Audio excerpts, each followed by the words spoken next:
all right. Yellowstone, I finally caught up with it, got to watch it. It was a great episode as usual. Um, so yeah, let's recap it up. Let's rewind and reverse it. Episode 3.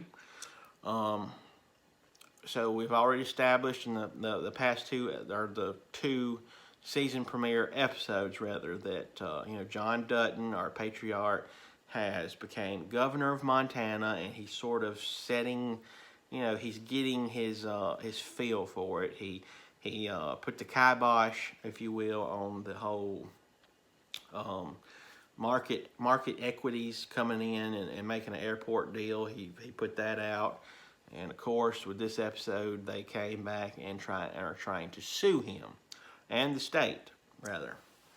And so, this episode picks up with a flashback scene. And it's a pretty lengthy flashback scene, but here's what the thing. I like these flashbacks. I actually do enjoy them. On a lot of shows, I don't, but for Yellowstone, it works because we get to see a young John Dutton and we get to see a younger Rip. Played great by both these actors. Josh Lucas does a fantastic job channeling his younger Kevin Costner for John Dutton. And I think he does a great job. If there was to do a spinoff, I would say do a prequel spinoff with him. It's fantastic. Anyway, so we pick up with that. They're out in the field. It's very much centered around wolves. This whole episode is very wolf-centered. At least the first part is. And we find out, that basically this conservationist group came in and released these wolves out into the wild, and they're starting to kind of take and pick off their cattle.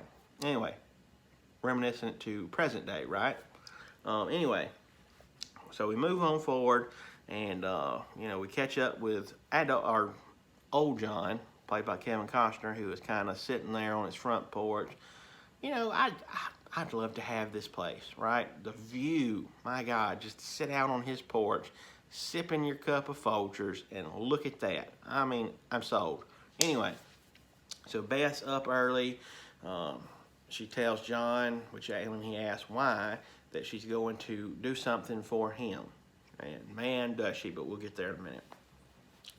Anyway, game wardens come around, because they're on the trail of these lost or killed wolves that our ranch hands had dispatched without knowing that they are, part of the park with the collars on and all that. They found the collar strapped to the log, which we knew they would. So Rip has to basically ride along with them to kind of on their hunt as they track the path that these wolves took. So might be a little trouble there. But anyway, Monica, we catch up with her and Casey. She's still very much distraught with her tragedy of the loss of her and Casey's baby, which is very sad material. I hate they kind of did this towards for these two, because it's as if they hadn't been through enough already. But anyway, I digress. Casey comes to the conclusion that he must give up his job as livestock commissioner to be there for Monica and Tate. Here's my thing. Yes, be there for them, but you gotta make a living, right? And I'm pretty sure he's making pretty good being livestock commissioner. What you gonna do now? You gotta have a job, homeboy. What you gonna do? Anyway, moving on. That's his decision. Like I always say, and this is just my opinion. Some people may not agree. But Casey and Monica are just very much the emotional, characters of this show that you're just like, they're all right, I can take them or leave them kind of deal. So anyway, we pushed them over there. So yeah, where are we at with it now? We catch up with Beth, who, has went to Schwartz and Myers, and to which she owns controlling interest in that company now. She goes back over there to Salt Lake City to cut a deal with basically Market Equity's rival company, and so that she can safely secure the land rights in a conservative anyway, she does some kind of deal that is like huge, and I'm not business savvy enough to be able to comprehend what she actually did, but I just know that she royally screwed over market equities in a big way, monumentally huge, and so to the point that they're calling back the old lady boss over there at Market Equities back to New York and to call off the suit against the state of Montana. That's the kind of ripple effect that Beth Dutton has. One of my favorite characters. She is a hurricane of a force, okay? Just a great character, and man, does she screw them over. Anyway, great job. She's feeling it. She's happy. You know, she's in a good place. She comes home, and she's like, we got to celebrate. We got to go out, you know, and plus it's also, it just happens to be Lloyd's birthday.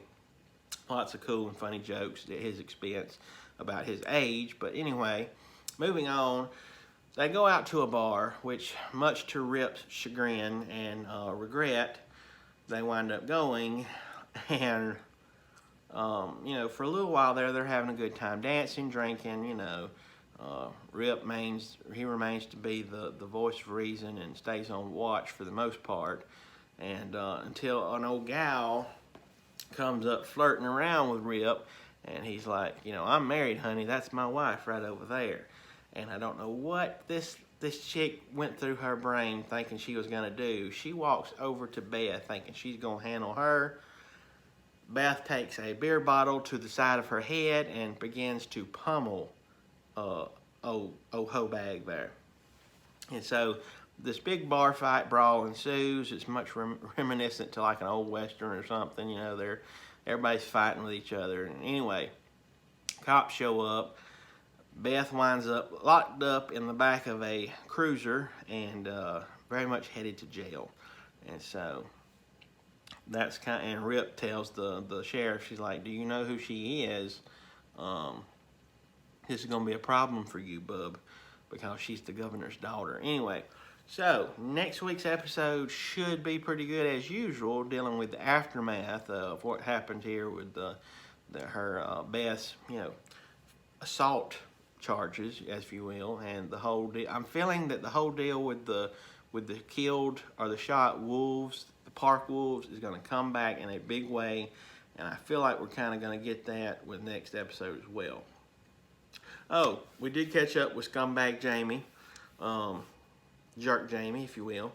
He still trying to do his thing and prove himself with the Duttons, and but Market Equities ringer, or closer, if you will, she comes in and kind of seduces him a little bit and asks him out and all that, and we just know Jamie's past record and reputation has been sketchy when it comes to the women folk, and I'm just feeling like he's gonna wind up being Judas again for the Duttons. And so, look, John's got to cut his losses at some point with this dude. I mean, he has gave him chance after chance, and he has screwed it up after screw up. And so, get one more time, and I'm thinking, you know, come on, Taylor Sheridan, writer of Yellowstone, it's time to bump Jamie off, okay?